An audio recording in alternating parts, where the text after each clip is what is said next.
the COVID year, you and Makuba and Taff obviously working out all the time together. He comes in this year. You win the Thorpe. You have the number one pass defense in the country. Is what sort of like magic power do the three of you have together, and what is the Andrew Makuba that we don't see like? I mean, for one, it all starts off with God. God just placing us here all together at the same exact time for a purpose that means a lot greater than us and any individual on the team. So, I mean, that's for starters. And then second, we all work hard and we push each other. And then the level of bond and the level of trust that we have.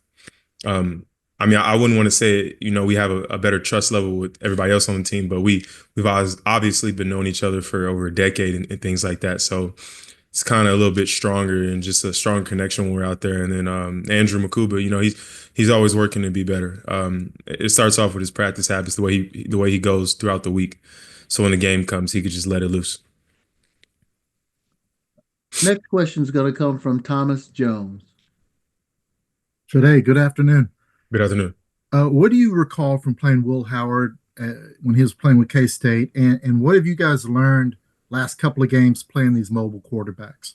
That's a veteran quarterback there, a lot of ball, a lot of experience on him. Hats off to him. And then, then too, not downgrading his receivers at Kent State, but he has a better group of receivers here, better people he can work with to get the ball to. And then that's a strong kid, he's a fighter. He'll run the ball if he has to and things like that. So it's going to be a great challenge for us. Your next question is going to come from Cedric Golden. Hey, Jahdae. You guys gave up some chunk plays in the second half, which is uncharacteristic. What's the concern level going in against Ohio State? An offense is playing as well as any in the CFP. I mean, again, it's not so matter the opponent. Just being enamored with us, paying attention and being dialed, very detailed to PK's plan and what he has for us, and just executing it at the highest level we can, which we know how to do and which we're capable of doing. So I would say just executing his plan to the best of our ability. Next question is going to come from Danny Davis. Hey, today.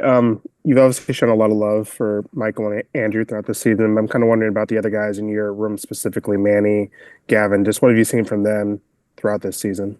Just growth, they'll keep making plays, but just growth and then being willing to learn from Coach Joseph and take the learning. But they're all coming along and also they're creating themselves value for special teams and things like that. But just growth and always being engaged on the team and, always helping me to be better for myself and pushing me. Your next question is going to come from Dan Hope. Hey, Jay, what stands out to you when watching Jeremiah Smith, and how exciting is it for you to have that opportunity to go head to head with him? That was going to be an amazing opportunity to go against him. That kid can ball. He can ball. He's a big baller. Strong ability. He's a deep threat, and they love to get him the ball and they love to create opportunities to get him the ball, but it'll be a great challenge for him. And then also for the other receivers they have, they have a great receiver group of guys. So it'd just be a great challenge for us and us DBs in the back end to go against those guys. Your next question is going to come from Brian Davis. Go ahead. Hey, Jahdae, just kind of following up on that. You don't go against 6'3" guys that often. Yeah. So I'm just curious, do you have to change how you approach that because this person is physically bigger than the norm? I think everybody once they go in the game, you got to play your game. You can't change your game based off somebody else to get out of your position on how you play and things like that. So just being enamored with my game and how I do things, and also, game's a physical game. So he's a physical player, and I'll have to be also physical. I'm a physical player myself. So just being physical and just going at it, and I think that's the great thing about football, having an opportunity to go against amazing players. So it'll just be a fun opportunity to just go against those guys. Your next question is going to come from Corey Most. Corey, go ahead. What's up, Jahdae? Wanted to ask. What's up? I just wanted to ask about you take a lot of pride in watching film, and I know you love to study film. I'm just curious to see what you've seen from Ohio State. What has impressed you the most with this scheme that Chip Kelly and Ryan Day have developed offensively, especially since they kind of adapted it throughout the season this year? I mean, they have all around great players everywhere. I mean, starting from the veteran quarterback, two amazing backs, and then the receiver group. And just a veteran quarterback they have, and then just they create opportunities for those guys to get the ball in space. They try to get those guys their touches to see what they can do. But they love their explosive plays and things like that. So it would be our job to eliminate those explosive plays and just to play our game. Trust PK's plan, and then ultimately it'd be a good game. Your next question is going to come from Chip Brown. Hey, Jahdae, how important will the pass rush be in this game? Getting Howard, uncomfortable and not where he can just sit there and dial throws. And then what's the team's level of confidence in Bert Auburn after his recent struggles? I mean, we'll start it off. Bert, he's made a lot of amazing kicks for us in the past. He's going to come up big when we need him. So whatever, if he could just block out the noise, we're riding with him. We got his back through it all. That's what a culture is here. No matter the ups and downs, we're always going to pick somebody up. And then for our D-line, it's always good to create pressure, mess up the timing of the routes and things like that. So I know our D-line and our guys, they're going to get after it. And just amazing opportunity across the board for 11 on 11. The next question is going to come from Kirk Bowles. Hello, Jahdae. How you doing, man? Sorry to keep saying you guys haven't played your best football yet. It's still ahead of you. Do you feel like y'all played y'all's A game as a team in the playoffs so far, and is that dangerous if you're not? No, sir. I don't think we've played our best, but that's what practice is for, to get to that point. But I think we can win in a lot of different ways, from special teams, offense, defense. So that's what makes us an amazing team. But once we have all three of those pieces together, we're a very dangerous team. So that's the goal, to get all those three together on board, and we can just keep it rolling. Your next question is going to come from Sam Khan. Hey, Jahdae, what has it been like working with PK these last 4 seasons, and what is it about him that has helped this defense get consistently better year in, year out? He's a genius. He's always putting people in position to make plays, and he puts us in the best position to make plays. And I think, honestly, with the having the iPads this year, he's taken full advantage of it.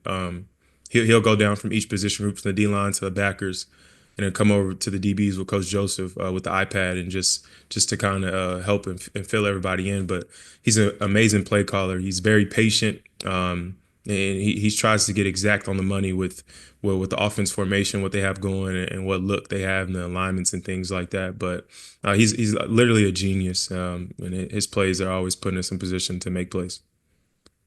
We got 3 questions for you to close out. First, from Noah Gross.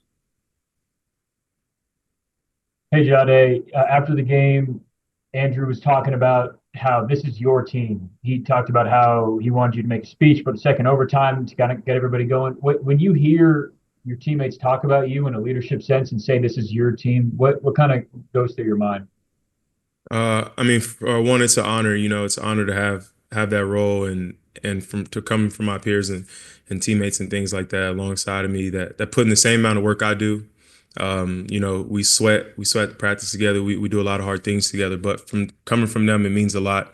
And it's an honor just to take that role. But that was big of him, just coming to me, seeing things in the right place.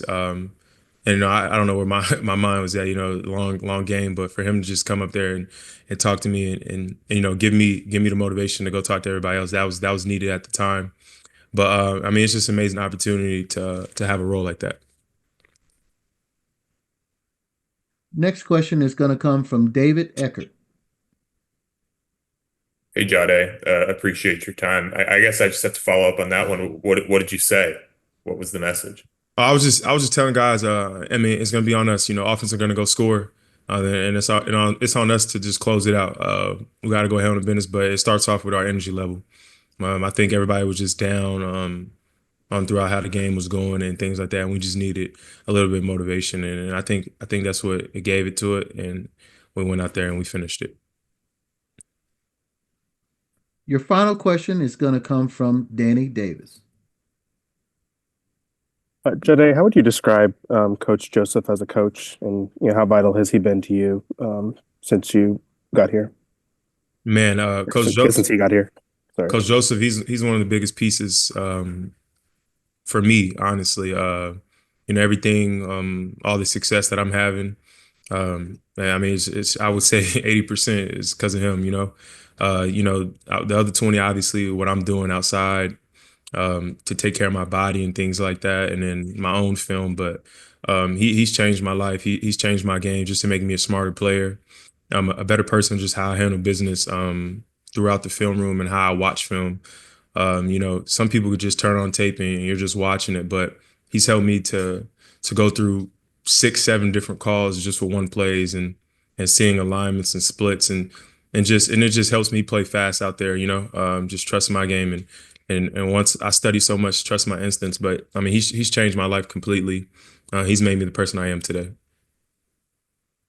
Well, that's it for questions. So we're going to let you go. Thank you for joining us today. Welcome.